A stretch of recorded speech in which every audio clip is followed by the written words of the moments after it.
Eu saúdo a todos na preciosa paz do Senhor Jesus.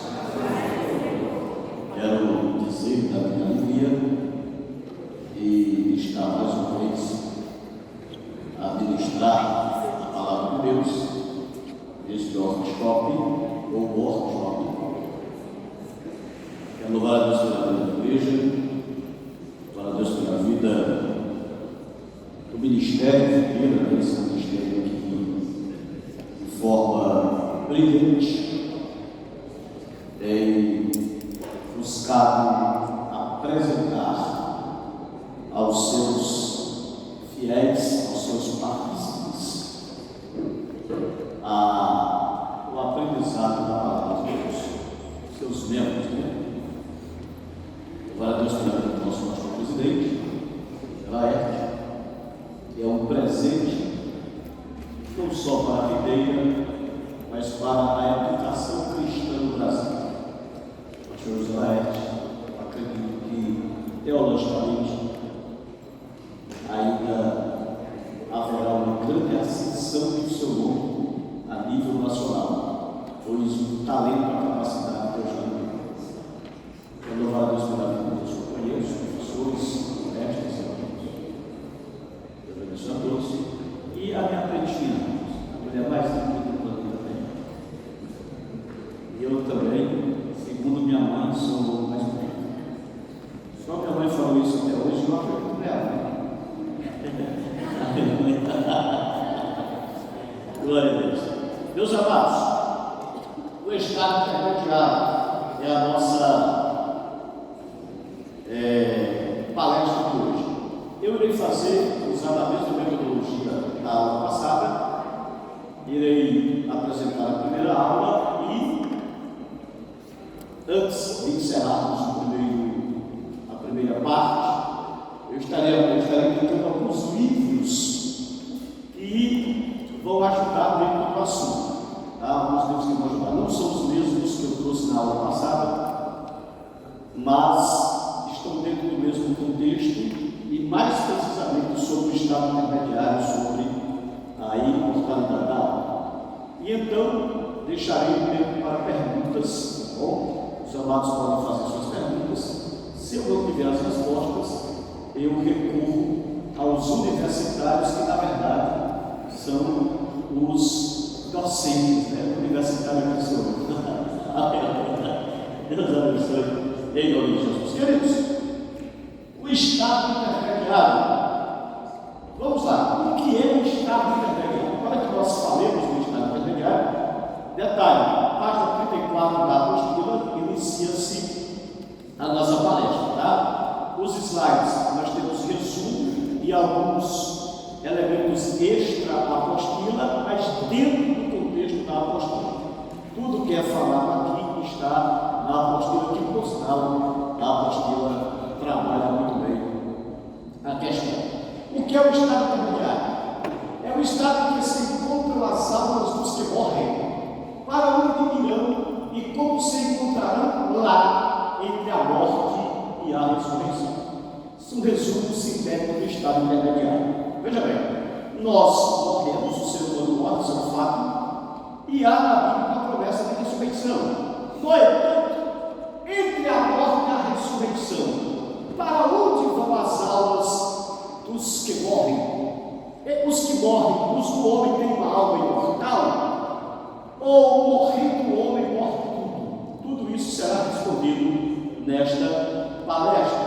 Então o estado intermediário é justamente o lugar para onde vão os mortos entre o período da morte e a ressurreição. Tranquilo? Deu para pegar? Esse é o estado intermediário. As duas ressurreições. Existem duas ressurreições descritas na Bíblia, a saber, a primeira, a ressurreição dos justos, e a segunda, a ressurreição dos ímpios. Em relação às ressurreições, nós veremos com mais profundidade e mais detalhe com o nosso professor Paulo Carvalho na última aula ou na última palestra desse workshop. Ele estará tratando sobre as duas ressurreições. Aqui apenas uma visão panorâmica, porque está atrelado ao na Bíblia. Essas ressurreições são: a primeira, a dos justos, e a segunda, a dos ímpios. Como essas ressurreições irão acontecer?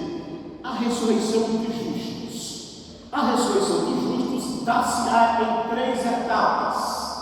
Primeiro, a de Cristo como as primícias, mas cada um por sua ordem. Cristo as primícias. Primeira de Paulo aos Coríntios 15:23, parte A. Então Cristo é as primícias da ressurreição. Por que Cristo é as primícias da ressurreição? Sendo que outros ressuscitaram. Lázaro ressuscitou, o filho da viúva ressuscitou, e temos várias ressurreições na Bíblia. Por que então Cristo seria as primícias? É que todos que ressuscitaram e voltaram a morrer. Ou seja, eles não ressuscitaram para a vida eterna.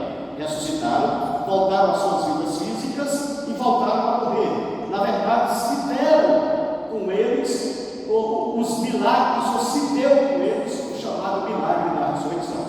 Portanto, Cristo é as primícias, pois Ele é o primeiro que morreu e ressuscitou para nunca mais morrer. Tranquilo? Então, a primeira ressurreição se dá em 3 etapas. A primeira etapa de Cristo, a ressurreição de Cristo, como as primícias.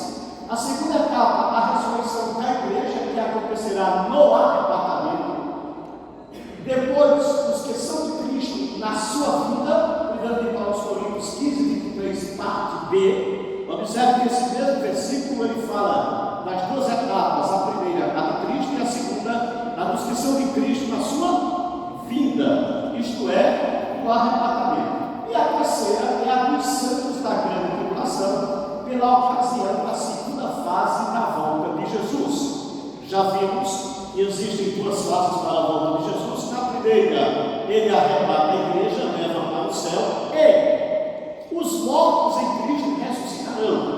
Na segunda fase, portanto, ressuscitarão os mártires da grande tribulação. Portanto, pense aí, a terceira etapa da primeira ressurreição. Tranquilo? Tudo tranquilo até aqui? Então, primeira ressurreição em 3 etapas. Ok? Essa primeira ressurreição, a ressurreição dos santos, da grande tribulação, está registrada em Apocalipse 20, versículos 4 e 5. Diz que os que vieram da grande tribulação ressuscitarão e reinarão com Cristo durante 1000 anos. Durante 1000 anos. Então, a primeira ressurreição, 3 etapas. Primeiro, ressurreição de Cristo às primícias. Segunda, ressurreição da igreja na ocasião do arrebatamento. Eu acho que foi aqui. E terceira, a ressurreição dos santos da grande tribulação. Eles ressuscitarão e adentrarão ao milênio. Fale comigo. Ressuscitarão. Obrigado, querido. E adentrarão ao milênio.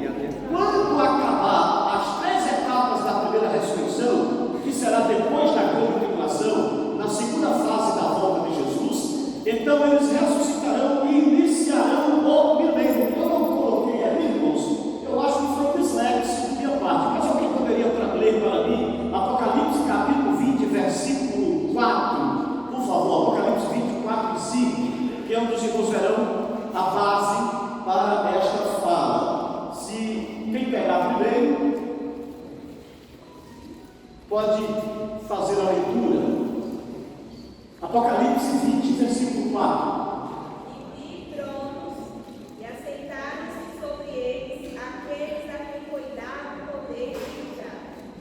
E vi as almas daqueles que foram degolados pelo testemunho de Jesus e pela palavra de Deus, e que não adoraram a besta nem a sua imagem, e não receberam sinal na testa nem na mão, e viveram e reinaram com Cristo durante 1000 anos. Correto?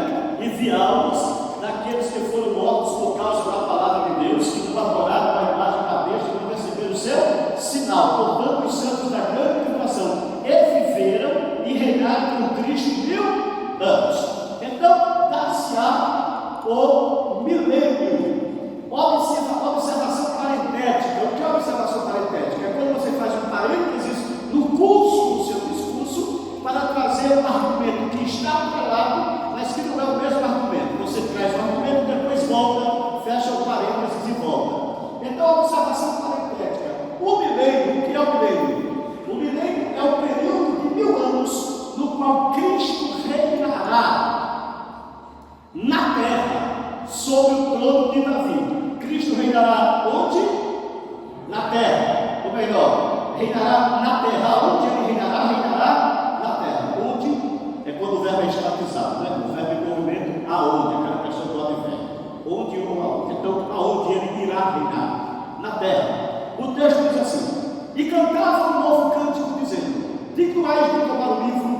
abrir os seus selos, porque foste morto, e com teu sangue compraste para Deus homens de toda a tribo, e língua, e povo, e nação.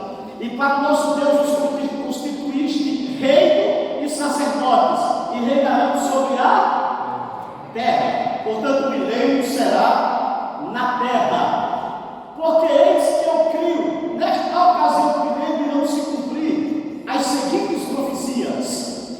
Isaías capítulo 65, 17 ao 25.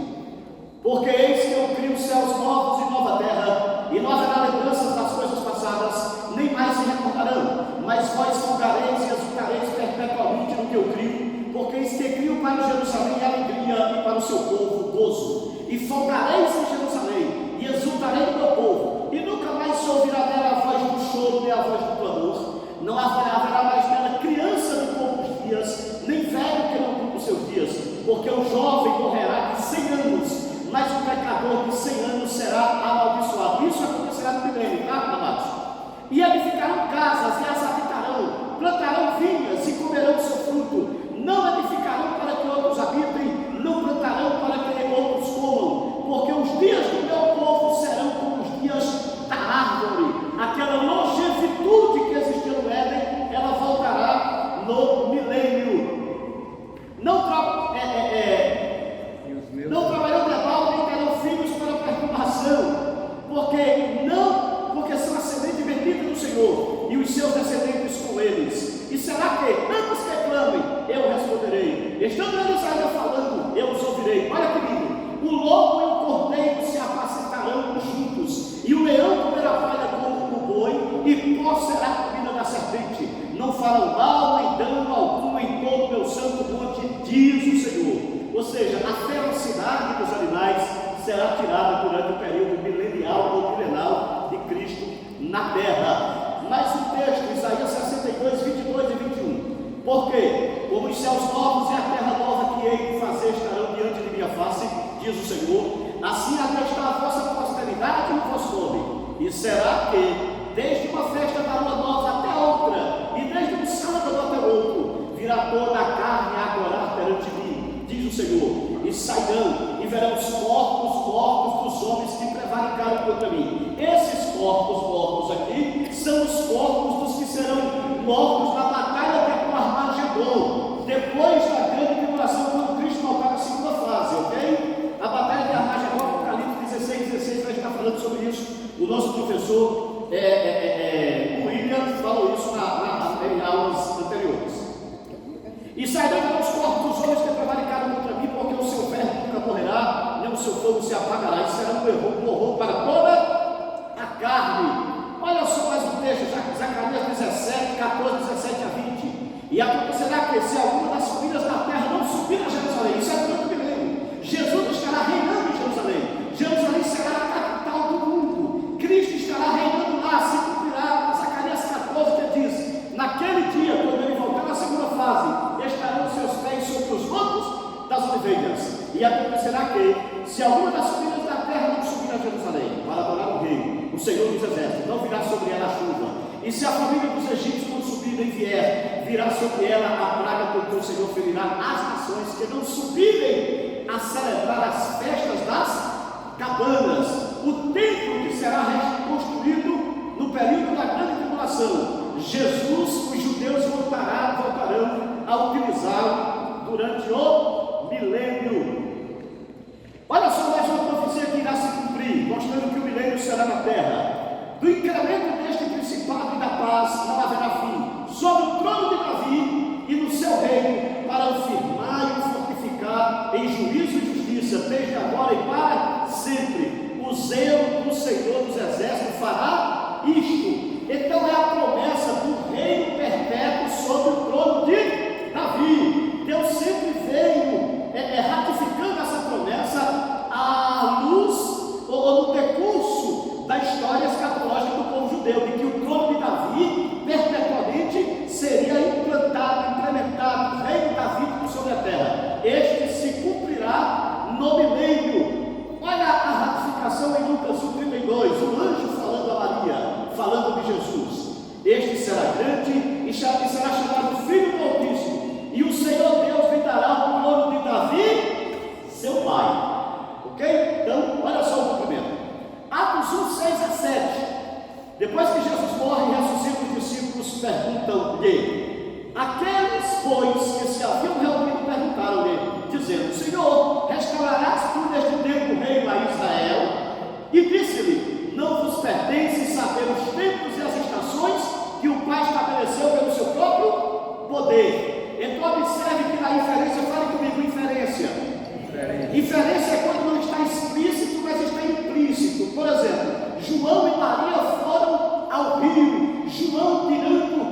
Então, aqueles pois que se haviam reunidos perguntaram, dizendo: Senhor, restaurarás por esse tempo o reino a Israel?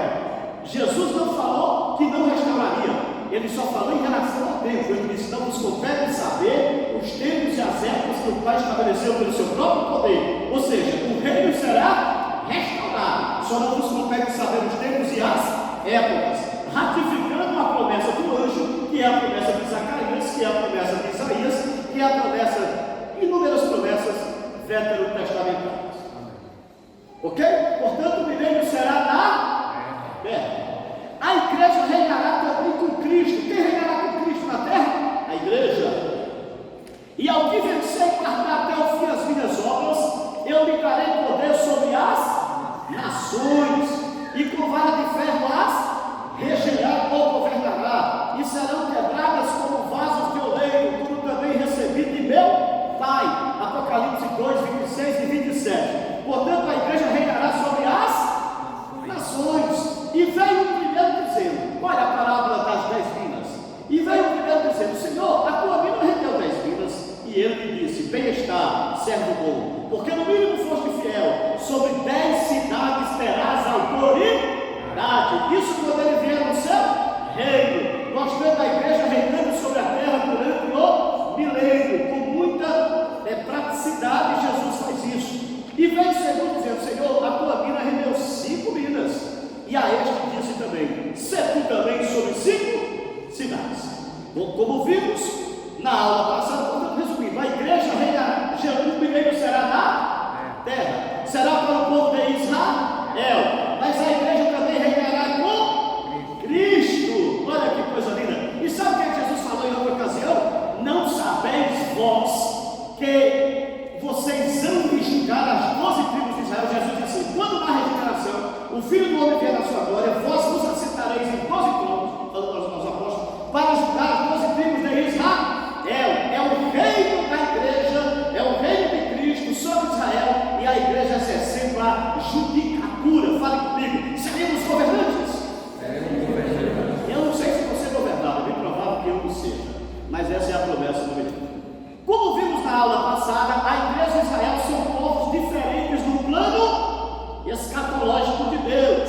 Vamos ver, vamos lá. Porque pareceu bem a Macedônia e a Acácia fazer uma coleta para os pobres dentre os santos que estão em Jerusalém. Isto lhes pareceu bem, como devedores que são para com eles, porque se os gentios, observe, foram participantes dos seus bens espirituais, devem também ministrar-lhes os temporais. Olha aqui a diferença entre os crentes gentios e os crentes judeus, e o povo judeu. Mas olha aqui como esse texto fica bem mais claro ainda da divisão dos povos. A igreja é um povo, e Israel é outro povo dentro do plano escatológico de Deus. Portados de modo que não deis escândalos, nem aos judeus, fala comigo, nem aos judeus, nem aos gregos, nem à igreja de Deus. Olha aqui a igreja de Deus separada dos judeus. A igreja é um povo, os gentios um outro povo, e os judeus um outro povo. Romanos 11, 25 a 28. Porque não quero, irmãos, que ignoreis esse segredo, para que não presumais de vós mesmos, que o endurecimento veio em parte sobre Israel, até que haja entrar na plenitude dos gentios. E assim todo Israel será salvo, como está escrito: de Sião virá o libertador, e desviará de Jacó as impiedades, e este será o meu conserto com eles, quando eu tirar os seus pecados. Assim que, quanto ao Evangelho, são inimigos por causa de vós, quem é a igreja. Mas, quanto à eleição, amados por causa dos pais. Aqui Paulo está dizendo: olha, o povo judeu é um, a igreja é outro. Deus endureceu o coração do povo judeu para levar o Evangelho à igreja. Mas, quando o tempo dos gentios se cumprir, então de Sião virá o libertador. Sião, que é Sião? Aquele monte lá de Zacarias 14. Os seus pés estarão sobre o monte das oliveiras. Jesus voltará e o povo judeu, a nação judaica, será salva. Isso acontecerá depois da grande tribulação, na segunda fase da volta de Jesus, quando ele implantar o milênio na terra. E cairá a fio da espada, e para todas as nações serão levados cativos, e Jerusalém será pisada pelos gentios. gentios, até que os tempos dos gentios se completem. Perfeito? Então, resumindo, Deus trata com Israel de uma forma e trata com a igreja de outra forma. No entanto, o estado intermediário de todos os que morrem, tanto a igreja, quanto Israel, quanto os ímpios, como é que se dará esse estado intermediário? O que vai acontecer? Já sabemos que o estado intermediário é o que acontece entre a morte e a ressurreição. Mas, como é que isto vai acontecer? Para que nós entendamos isso, é necessário saber a constituição substancial humana. O que é a constituição substancial humana? É de quais substâncias o homem é feito. O homem é apenas corpo, o homem é alma e corpo, o homem é corpo, alma e espírito. Para isso existem três correntes de interpretação. Fale comigo: monismo, dicotomismo, tricotomismo. Essas são as três linhas teológicas que definem a estrutura humana. Nós somos corpo e alma, somos corpo, alma e espírito, somos só corpo. A teoria monista, o monismo, ou os monistas, que também são chamados de holistas. A teoria monista, também conhecida como holista, define o ser humano em sua totalidade como um ser mono, sem divisão de partes. O homem é uma alma, isto é, um ser vivente, e não possui alma vivente. Os monistas veem isso nas seguintes passagens bíblicas. Gênesis 2:7. E o homem foi feito alma vivente. Aqui está a alma vivente, o teclado me traiu. Porque tu é a culpa do teclado, né? Ligação mais curta. Mas não é alma, é alma. E o homem foi feito alma vivente. Gênesis 46:27. E os filhos de José, que ele nasceram no Egito eram duas almas. Todas as almas da casa de Jacó que vieram do Egito foram 70. Então os monistas ou os solistas dizem que o homem não tem uma alma, ele é uma alma. Quem defende isso aqui? Adventistas do sétimo dia e testemunhas de Jeová. Portanto, o homem não possui alma, ele não possui espírito, ele é uma alma vivente no seu todo. Essa é a linha monista, é o monismo. Os monistas também são aniquilacionistas. Dizem que quando o homem morre, todo o seu ser se desfaz conjuntamente. Na morte acontece o chamado sono da alma. Não há vida nem consciência após a morte. Para o sono da alma baseiam-se em textos que dizem: na sepultura, quem te louvará? Salmo 6:5. Porque os vivos sabem que hão de morrer, mas os mortos não sabem coisa nenhuma, nem tampouco eles têm jamais recompensa, mas a sua memória ficou entregue ao esquecimento. Eclesiastes 9:5. Então, com base nesses textos, os monistas dizem que o homem é uma alma vivente, e quando ele morre, morre tudo. Na morte, o homem dorme, existe um sono da alma, não existe uma alma que vai para um determinado lugar. Morreu, acabou. Para os monistas, a vida eterna só será desfrutada após a ressurreição. Tranquilo aí em relação ao monismo? Vamos lá. Dicotomismo. Os dicotomistas dizem que a alma e o espírito são a mesma coisa e que estes termos se referem à parte corpórea do ser humano.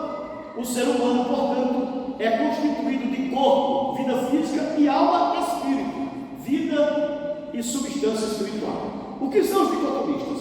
Eles dizem que a alma e o espírito são a mesma coisa. Portanto, o homem é feito de corpo e alma e espírito, ou corpo e espírito, alma. Alma e espírito são a mesma coisa que constitui o homem interior. Isso são os dicotomistas. Eles alegam o seguinte: quando olhamos para o uso, Jesus me ajuda, né? Quando olhamos para o uso das palavras bíblicas traduzidas por alma, hebraico, nefesh, em grego psiché, o espírito, hebraico, ruach, em grego pneuma, parece que elas às vezes são usadas indistintamente. Por exemplo, João 12:27, Jesus diz: agora está angustiada a minha alma. Enquanto que em outro contexto muito semelhante, no capítulo seguinte, João diz que Jesus perturbou-se em espírito. João 13:21. Assim, os dicotomistas, eles pegam textos em que diz que a alma se angustia, E há outro texto que diz que o Espírito se angustia, há texto que diz que a alma pensa, há textos bíblicos que dizem que o Espírito pensa. Então eles pegam esses textos e dizem que, na verdade, alma e Espírito são a mesma coisa. O que se tem ali são termos intercambiáveis, isto é, termos que, de forma sinonímica, são usados um pelo outro. Tranquilo? É o que dizem os dicotomistas. Agora vamos aos tricotomistas.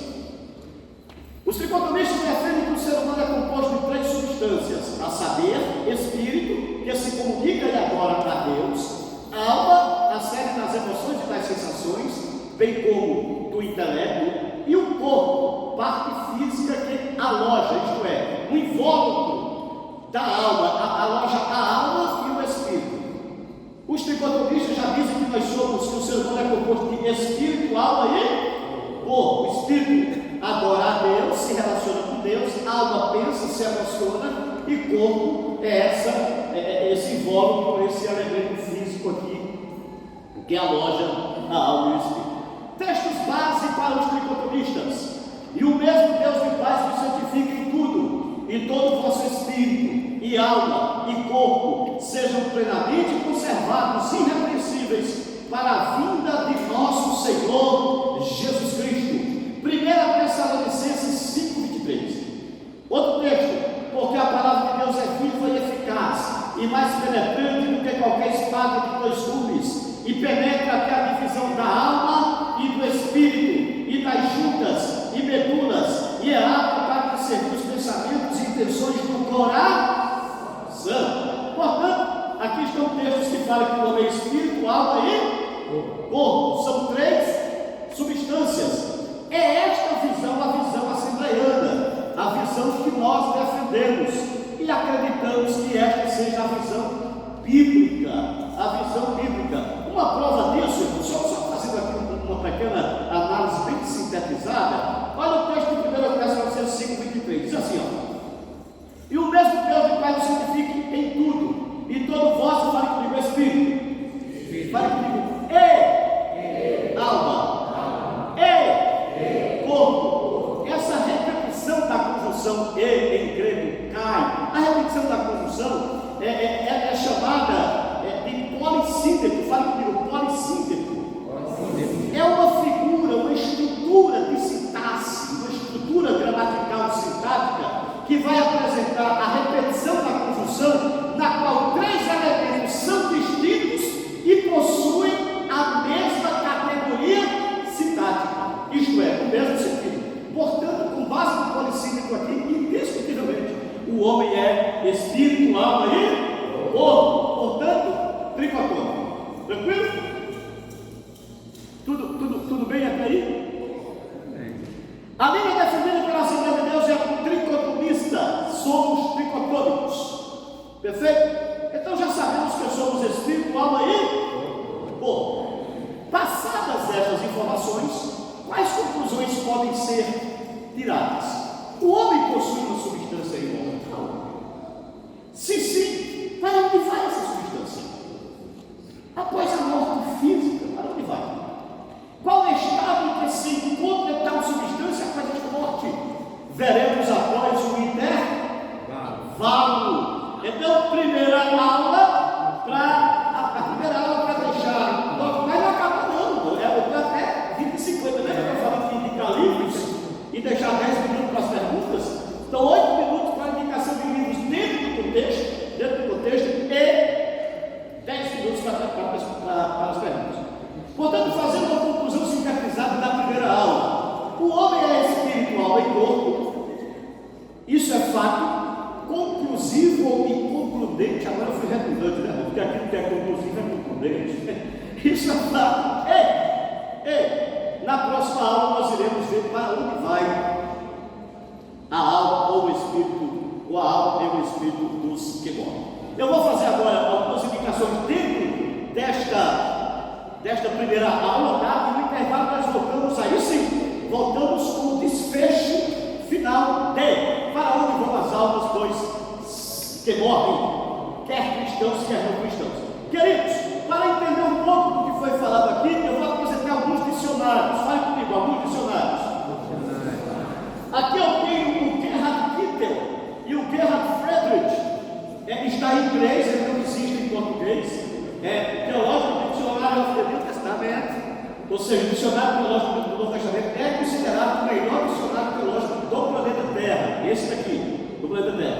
ele vai ajudar bastante nas terminologias.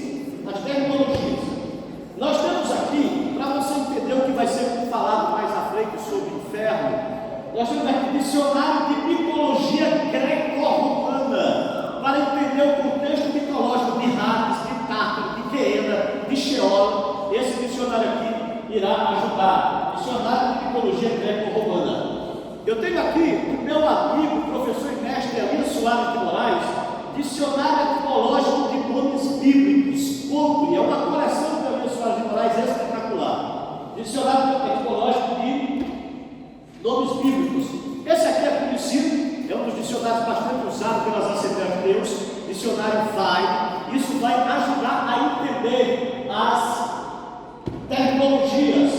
E o dicionário bíblico Tyndale. O dicionário bíblico Tyndale é um dicionário também extremamente necessário para que se entendam as questões terminológicas. Quem quiser depois pode vir tirar foto. Temos aqui um léxico hebraico e aramaico do Antigo Testamento, que vai te trazer a noção hebraica e aramaica de Sheol, Keber e termos para sepultura e para o inferno.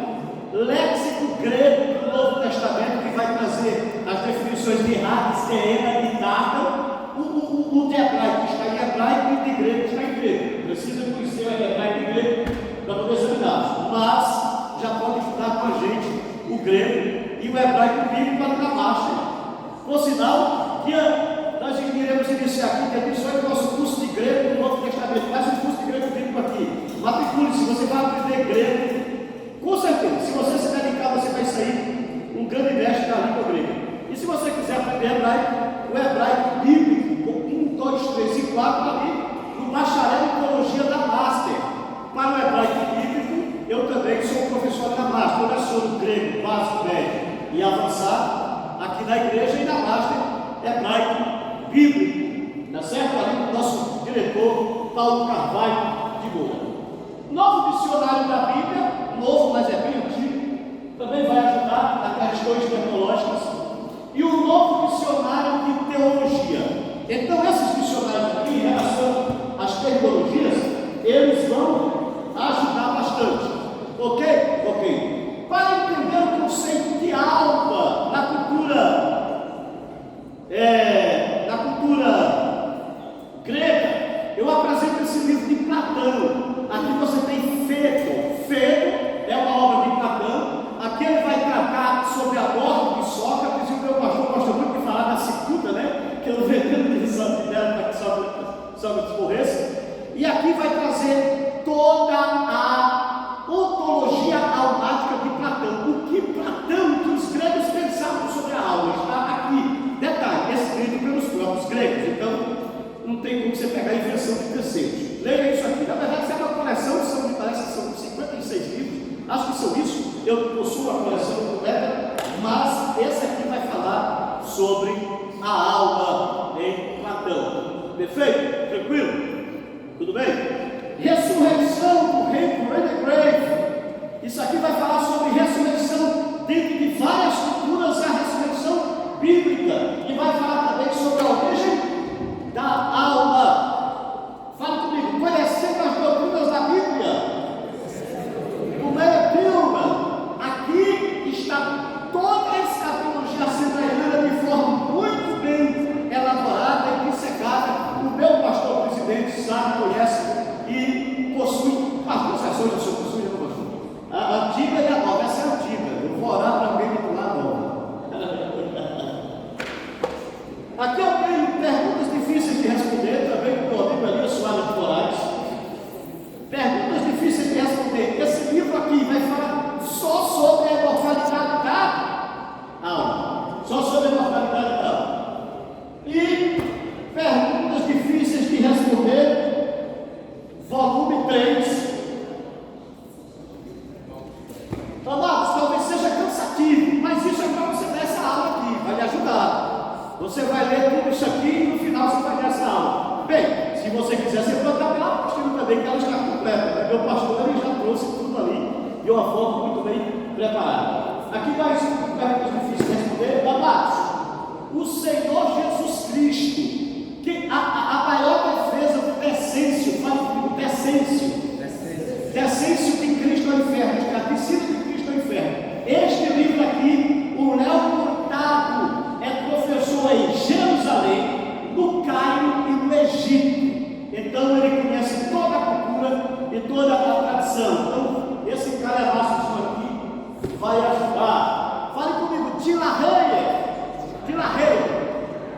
O glorioso aparecimento também vai falar sobre o arrebatamento e para onde vão as almas dos que morrem. Agora aqui é o maior compêndio sobre ressurreição da teologia. Fale comigo. Andrew Wright. A ressurreição do Filho. Esta criança aqui vai trabalhar na ressurreição em todas as culturas que existem no planeta. Ressurreição nos hindus, nos incas, nos fenícios, nos coptas, nos acadianos, nos ugarínicos, nos egípcios, nos gregos, nos persas, nos medos, nos babilônicos, nos hebreus. Tudo vai estar aqui. Está aqui. É muito importante que você leia isso aqui. Muito obrigado. Então, amados, feito isto, olha só, eu falei que ia deixar 10 minutos para perguntas. Nós temos 10 minutos para perguntas. Feitas as indicações dos livros, 10 minutos para perguntas. Se tiver alguma. Sim? Ali, uma pergunta. Ali, alguém poderia levar o microfone para o homem? Mas para que toda igreja ouça o nome. Tá certo? Então faça suas perguntas. Se eu não tiver resposta, vou aos universitários. Paz do Senhor. Paz, mestre. Eu faço parte da igreja, com muita alegria, muito sempre na adorei, sempre na missão. Eu queria saber do senhor a seguinte pergunta. Aquele livro aramaico e hebraico que o senhor apresentou aí, eu queria saber se eles estão transliterados. Não. Ou em português mesmo. Não, é em hebraico. Mas também é hebraico? Mas As palavras em hebraico, o significado hebraico, tudo de hebraico. e é porque eles não usam mais, desculpa, mas eles não usam mais o aramaico. Não, amado. O senhor está falando quem não usa mais o hebraico? Fale comigo. Estou falando do hebraico moderno e do aramaico que os judeus não usam mais. Eu tive 6 meses de aula com eles. Tá, então tá bom. Deixa eu falar aqui a história do hebraico para os amados. Os amados entenderem. Olha só a pergunta do nome. Veja bem. Nós temos o paleo hebraico. O que é o paleo hebraico? Fale comigo, paleo. Fale comigo, do grego palaios. Fale comigo, antigo. Que é o hebraico antigo, que é o próprio hebraico. O próprio hebraico deu origem ao hebraico bíblico. Deu origem ao hebraico bíblico. Quando o povo foi para o cativeiro babilônico, o povo perdeu o hebraico e trouxe o aramaico. Fale comigo, o aramaico. E trouxe o aramaico. Então, quando Jesus esteve na terra, a língua oficial dos judeus era o aramaico. Provavelmente entender, era o aramaico. O que aconteceu? No texto bíblico, só para ter uma ideia, fale comigo. Elohim, Lama, Sabachthani. Isto é aramaico. Isso é aramaico, isso não é hebraico, isso é aramaico. Então, quando Jesus esteve na terra, a língua oficial dos judeus era o aramaico, a segunda língua era o grego. O que aconteceu? Fale comigo.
Beata.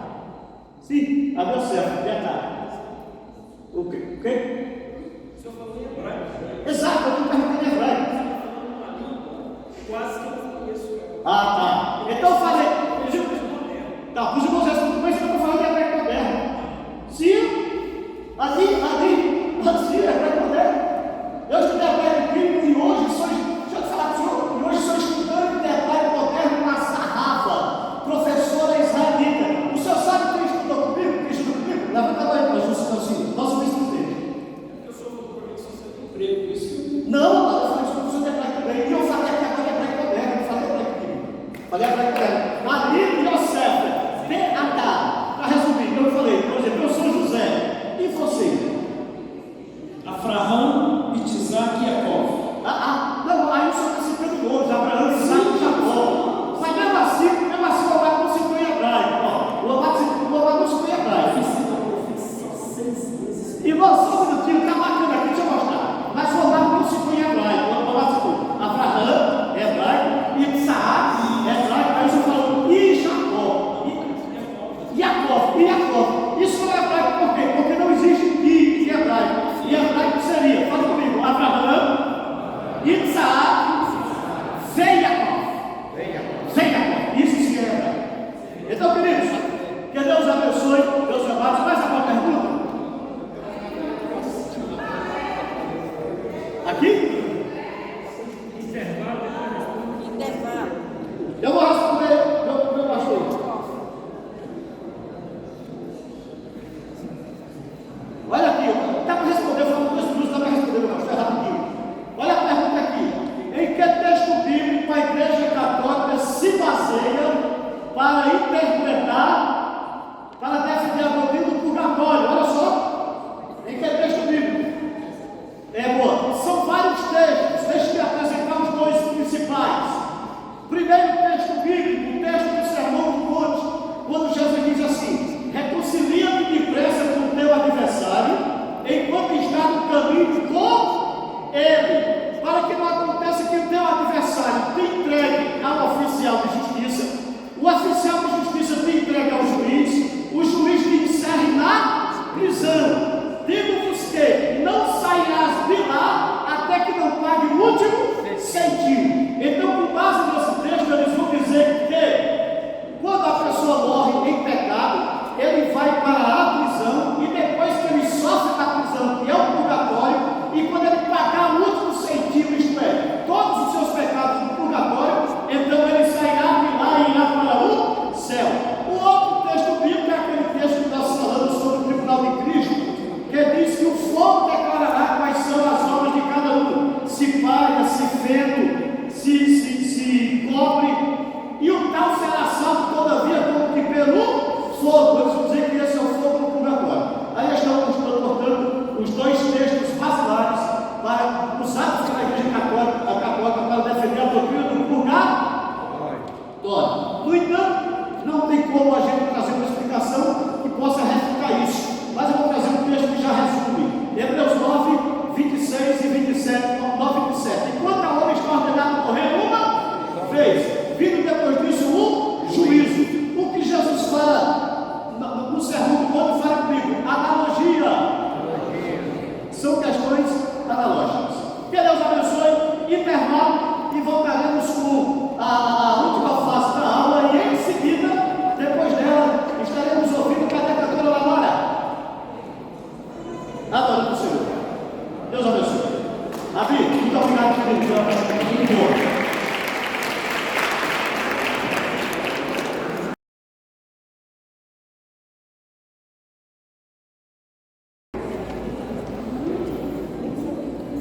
Vamos à segunda etapa da lição, tá? A gente vai às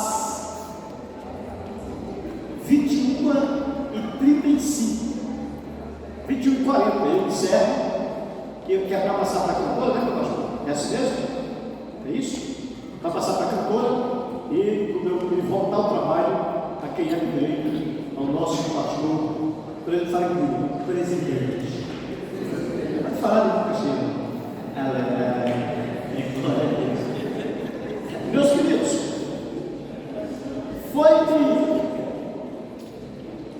Vamos lá, foi me feita uma pergunta no intervalo, eu achei que eu ia respondê-la no início dessa segunda aula, porque talvez seja a pergunta de muitos, e está linkada, ou seja, relacionada à aula. A pergunta foi: qual a diferença do tratamento de Deus para Israel e do tratamento de Deus para a igreja? Pois bem, como os irmãos viram em Romanos 11, 25 e 26, só para os irmãos terem uma ideia, e na aula que a gente deu, a aula anterior sobre as 70 semanas de Daniel, João 1, capítulo 1, versículo 11, acho que essa não me falha agora, diz que Jesus veio para os que eram seus, isto é, para os judeus. Mas eles não o receberam, e a todos que o receberam, deu o poder de serem feitos filhos de Deus. Em um de seus sermões, Jesus disse que o reino de Deus seria tirado dos judeus, ou melhor, dos filhos do reino, em uma das palavras, e seria dado a outro povo. Portanto, na cruz do Calvário, quando os judeus crucificam Jesus, a porta se fechou para Israel e abriu-se para os gentios. Cumprindo a 69ª semana escatológica de Daniel, capítulo 9, versículos 26 e 27, 24, 25 e 27. A gente falou isso em aula anterior e outros professores também falaram. A partir de então, o tratamento de Deus para Israel, que é um tratamento de reino físico, fala comigo, reino físico, fala comigo, reino de Davi, que é aquele reino que nós falamos aqui anteriormente. Esse reino tornou-se inoperante na sua forma física, isto é, Jesus, ele abriu parênteses na cronologia real de Israel. Nesse parênteses entrou a igreja. Todavia, depois do arrebatamento, o parênteses voltará, será fechado para a igreja e se voltará para Israel. E Israel nação, fala comigo, Israel nação, fala comigo, Israel estatal, fala comigo, o Estado israelense passará a se cumprir essas profecias que eu falei, de que Jesus reinará sobre o trono de Davi, isto é, o reino davídico que foi pausado parenteticamente para que entrasse a igreja no lapso, esse reino voltará a ser ativo, a ser reativado, e isso acontecerá no milênio. Então, o tratamento de Deus para com Israel, o tratamento físico, o tratamento de realeza física, o tratamento de Deus para com a igreja, o tratamento espiritual. Todavia, porém, contudo, entretanto, a igreja reinará com Cristo sobre a terra durante o milênio, e ela julgará a nação de Israel durante o milênio. Tranquilo? Deu certo, pastor? Amém. Deus abençoe. Então vamos lá. Vamos entender agora sobre para onde vai as almas dos homens que morrem. Nós já estudamos sobre o homem sem espírito, alma e corpo, ok? Agora nós vamos estudar 4 palavras, na verdade, que existem para falar da vida do homem após a morte. A policeria das palavras alma e espírito. Antes de falar das palavras relacionadas para onde vai a alma, vamos falar sobre alma e espírito. Aqui, eu preciso falar isso. Os nossos amigos mortalistas, irmãos, porque são hereges, não são cristãos. Não são cristãos em hipótese alguma. Os nossos amigos mortalistas, eles não são cristãos por muitos fatores, mas são muitos fatores dele que o tempo não permite falar. Eles dizem que a alma é o homem no seu todo, correto? E dizem que o espírito é o fôlego de vida. Fala comigo, o fôlego. O sopro. Eles pecam, fala comigo, analfabeticamente. Pode falar? Exatamente. Por quê? Porque eles erram, eles cometem erro primário. Qual é o erro? A questão de não entender os termos. Porque, fala comigo, um termo deve ser entendido dentro do seu contexto.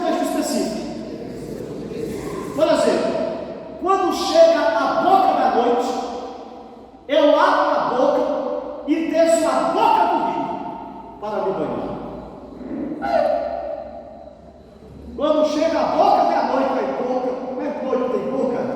Não. Eu abro a boca, essa boca aqui, ó.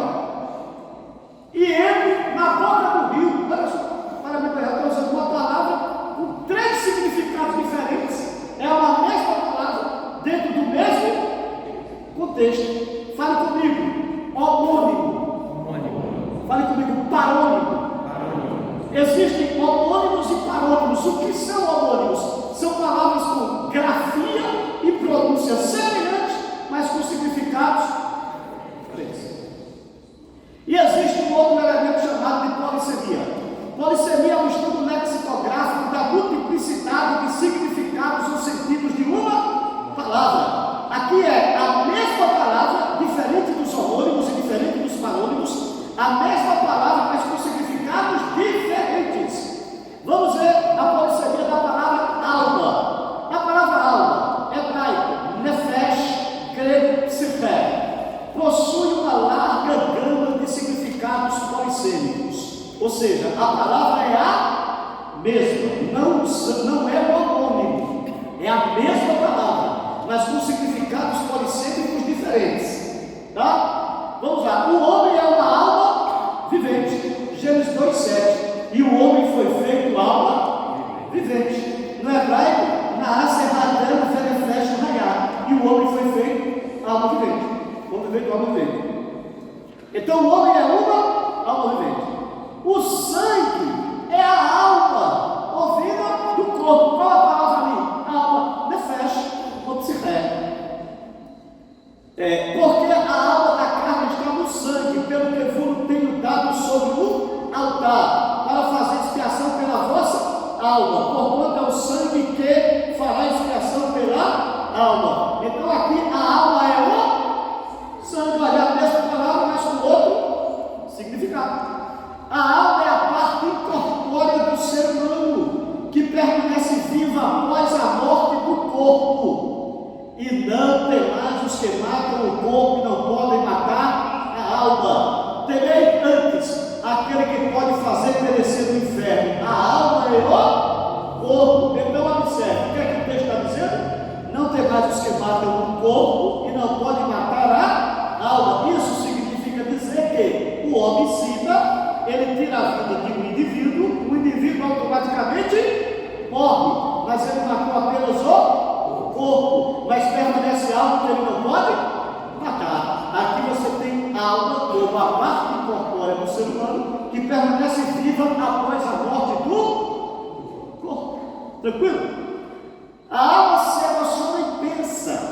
Disse então Maria: a minha alma engrandece ao. Fale comigo, engrandecer. É um ato que exige emoção e intelecto. A emoção de engrandecer, apresentando a sensibilidade do sentimento de engrandecimento, de alegrar-se com o objeto que está sendo engrandecido. Para engrandecer precisa-se tirar a conclusão do valor do objeto, e a conclusão é tirada pelo intelecto. Então, nessa aqui, a alma se emociona e pensa. A alma se emociona e pensa.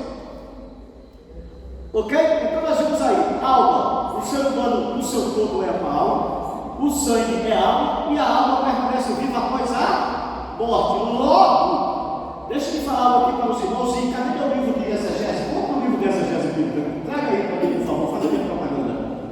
Olha, o maior inimigo da interpretação é a etimologia das palavras. Coloque isso na sua cabeça. Alguém vai interpretar o texto e vai para a etimologia das palavras, mas a etimologia apresenta, fala comigo, o significado original. Mas cada palavra tem um significado dado pelo seu autor dentro do texto especificamente. Se você quiser aprender tudo sobre isso, compre aqui o meu livro, Síntese Exegética e Teoria e Prática. Compre ali com a minha esposa, com a minha pretinha, R$35. Aqui eu ensino tudo sobre metodologia de exegese, para você não se perder na hora de interpretar o texto. Então, qual o problema dos nossos amados mortalistas? Eles se perdem na polissemia, que é uma das regras de interpretação vocabular, isto é, de um vocábulo. A palavra espírito, hebraico, ruach, grego, pneuma, possui uma larga gama de significados polissêmicos também. Eu fiz questão de colocar esse texto em grego, por quê? Porque nesse texto você vai ver a palavra espírito com dois significados. A palavra é a mesma, mas aqui você tem dois significados. Topineu, roupa, pile. Ou seja, está ali, topineu, fala comigo, o espírito. Roupa, pile, sopra onde quer. O espírito é o vento.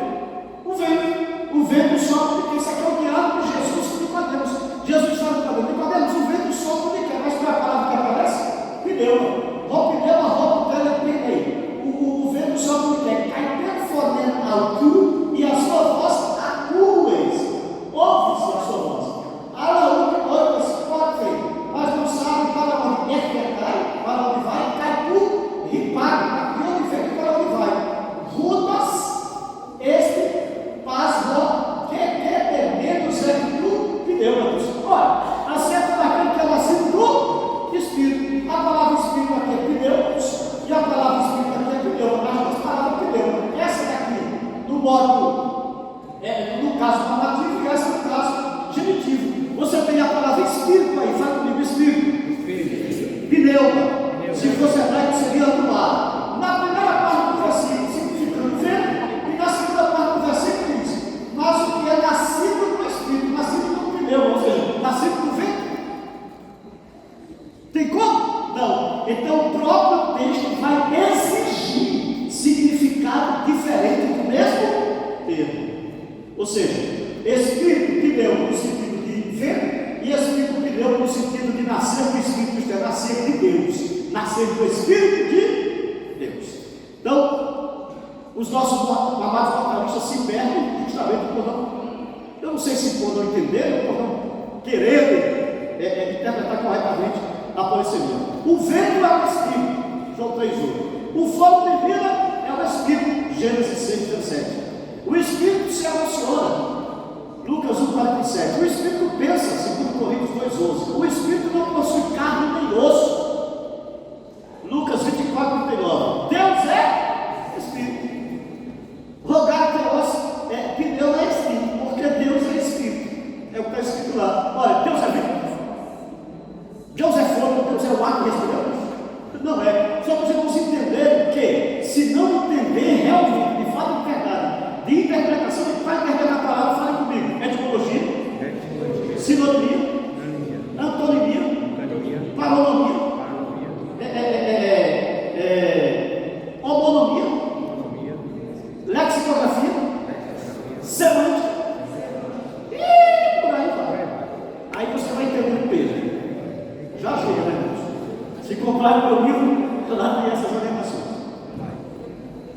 Vamos lá, observação paratética. Não se deve confundir polissemia com parônimos. Isso aqui eu já expliquei, então vamos embora.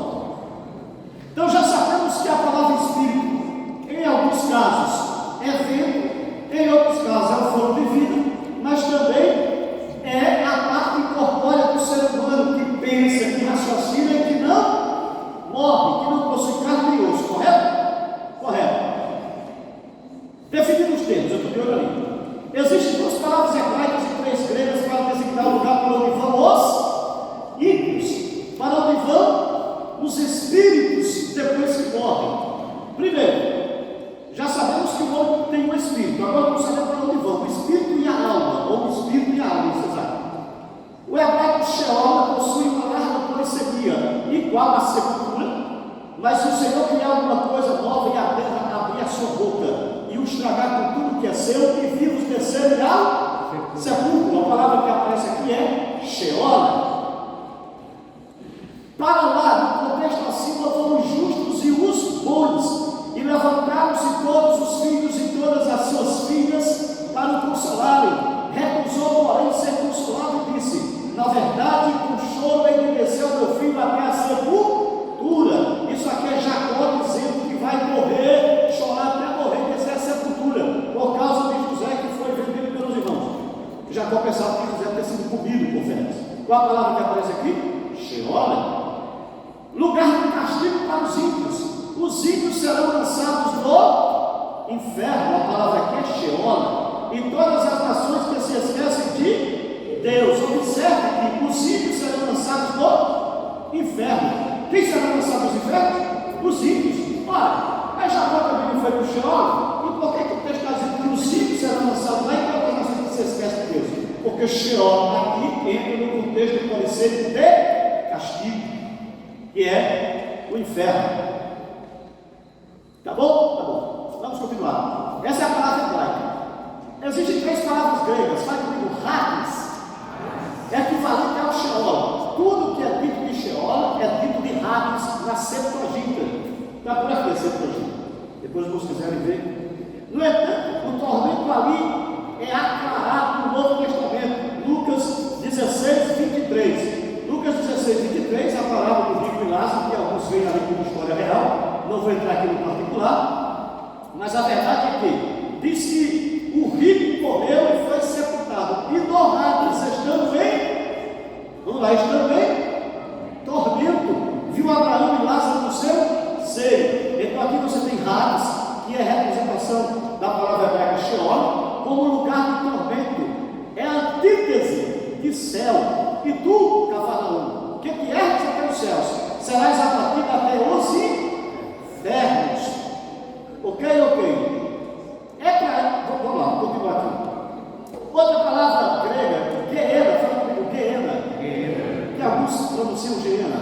O lugar de punição final é Gebel Inon, que é o vale do filho de Inon, o lugar em que se queimavam crianças em sacrifício anual, que não existe na apostila, tá? Tornou-se símbolo da punição eterna. E se teu pé se escandalizar, corta-o. Melhor para ti entrar exposto na vida do que, tendo 2 pés, seres lançados no Geena, inferno, no fogo que nunca se apaga, onde o seu Cristo não morre, no fogo nunca se apaga. Vamos dizer aqui, lugar de tormento. E existe uma outra palavra que é Tártaro, a parte mais baixa dos próprios infernos. A distância era considerada a mesma entre a terra e os céus. Para lá iam os mais terríveis criminosos, isso falando da mitologia grega. Lá foram aprisionados os mais terríveis anjos caídos. Texto básico. Porque se Deus não perdoou a anjos que pecaram, mas havendo-os lançado no inferno, os entregou às cadeias da escuridão, ficando reservados para o juízo. A palavra inferno que aparece aqui em grego é Tártaro. Perfeito? Então, resumindo, Hades representa o Sheol, então tem vários significados. Pode ser lugar de punição, lugar de tormento, pode também ser sepultura, se bem que para sepultura você tem Kever em hebraico e Tafos em grego. Tafos e Tafés são 2 palavras gregas, uma para sepultura e outra para sepultamento. Mas você tem essas 3 palavras. Agora vamos lá. Uma vez que existem o Hades, o Geena e o Sheol, que são subdivisões, ou melhor, Hades, Geena e Tártaro, são subdivisões do Sheol, ou subdivisões do inferno. Essa palavra inferno é uma palavra latina. Então as traduções vêm desses termos gregos. Então, para onde vão as almas? Vão para o Hades? Vão para o Geena? Vão para o Sheol? Vamos aprender isso aqui agora. Na morte, alguém me fez essa pergunta e eu já respondo aqui. Na hora que morre, quando se morre, o salvo, o momento da morte, que é o estado intermediário entre a morte e a ressurreição, os salvos vão para o seio de Abraão. E aconteceu que o mendigo morreu e foi levado pelos anjos para o seio de Abraão. Esse seio de Abraão também é chamado de paraíso. E disse-lhes Jesus: em verdade vos digo que hoje estarás comigo no paraíso.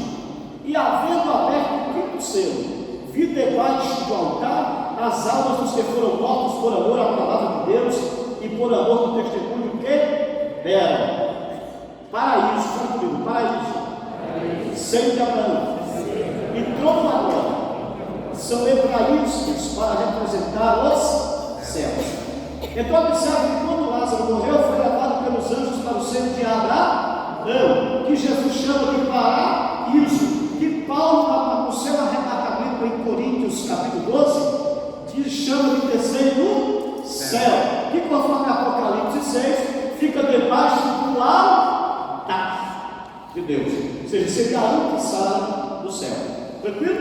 Até aí? Para lá vão os salvos quando esperando. Eu espero que tenha um esperando também, meu irmão. Isso é difícil. Mas tem que imaginar nos esperando para nos levar ao paraíso. Dá um glória aí. Glória a Deus. Aleluia. Os perdidos vão para o Hades. Quando morrem, os salvos vão para o paraíso, que é o terceiro céu, chamado de céu de Abraão, que é a ambição de Deus, abaixo do trono de Deus, e os perdidos vão para o Hades. E no Hades ergueu os olhos, estando em tormentos, e viu ao longe Abraão e Lázaro no seu seio. Lucas 16, 23. Onde estão aprisionados? Quem está aprisionado lá? Quem será aprisionado lá? Quando Jesus voltar para arrebatar a igreja, leva a igreja para o céu. Na segunda fase, ele volta para salvar Israel, ele destrói contra o Cristo, a besta e o falso profeta. A besta e o falso profeta serão lançados do lado do fogo. Fala comigo, do lado do fogo. No qual também foi e entregou os espíritos em prisão, os quais em outro tempo foram rebeldes, quando a longanimidade de Deus esperava nos dias de Noé, enquanto se preparava a arca, na qual poucos, isto é, 8 almas se salvaram. Então aqui são os espíritos dos que morrem perdidos.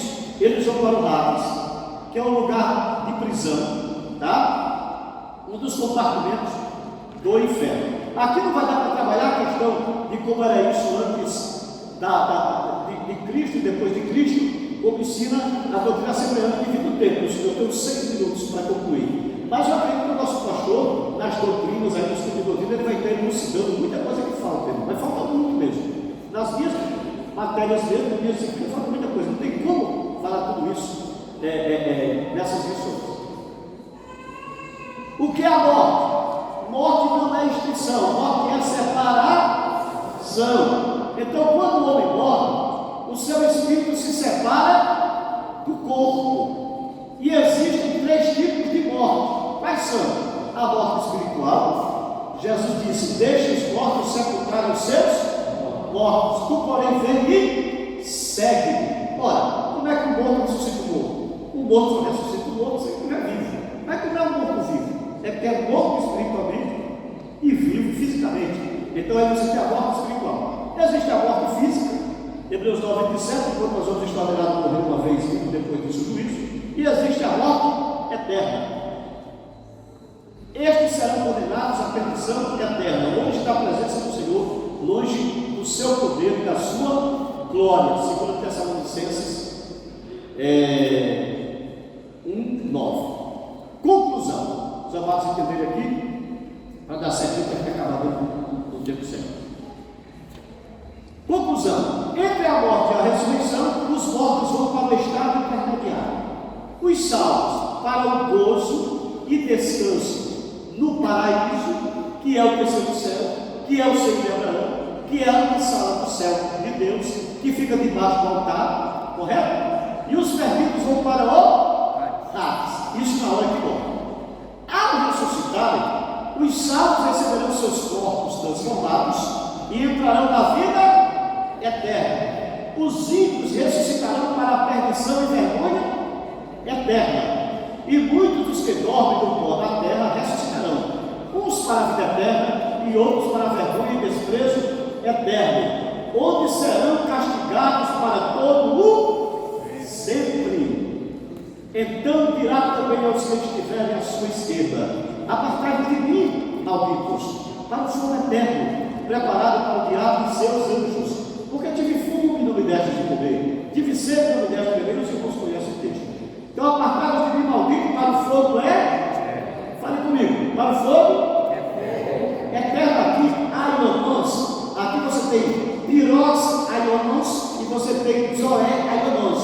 Vai dizer: os justos irão para a vida eterna, e os da esquerda irão para o castigo eterno. Então, se não é eterno o castigo, também não é eterna a vida, porque você tem o mesmo texto, de forma paradoxal, um indo para a vida eterna e outro para o castigo eterno, onde serão atormentados de dia e de noite. O diabo que os enganava foi lançado no lago de fogo e enxofre, onde está a besta e o falso profeta. E de dia e de noite serão atormentados para todo o sempre. Então, resumindo nos meus 3 minutos, vem comigo. 3 minutos, está bom comigo? Vamos lá. O homem possui espírito, alma e corpo. A palavra espírito tem vários significados, inclusive a parte imortal do ser humano que permanece vivo após a morte. A palavra alma também tem vários significados polissêmicos. O homem é uma alma, o sangue é uma alma, mas o homem também possui uma alma que sobrevive após a morte. Quando o salvo morre, a alma vai levada para o paraíso. Sempre Abraão, terceiro céu, trono da glória, abaixo do trono de Deus. O perdido será levado para o Hades, na hora da morte. Lá é como se fosse uma prisão provisória. Tu sabe aquele camarada que é homicida que matou, foi preso, foi para a prisão e fica aguardando o julgamento? Aí depois que sai a sentença, aí é que ele vai de fato liberar para a execução da pena.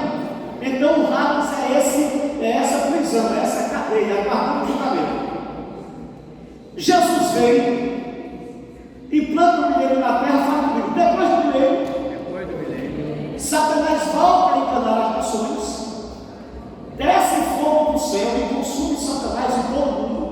Então acontecerá a ressurreição dos ímpios, fala comigo, a ressurreição dos ímpios, depois do milênio, e que iniciará o juízo final. Aí os ímpios irão para o inferno propriamente dito, que é o, fale comigo, Guiena. Portanto, Hades, fale comigo, Hades, inferno provisório para o estado intermediário. Fale comigo, Guiena, inferno definitivo, para depois do julgamento, para o tormento pelos séculos dos séculos. Então, salvo para o paraíso, ímpio para o Hades, depois do juízo, ímpio para o Guiena, e o salvo depois de ressuscitado para a vida eterna. Fala comigo, glória.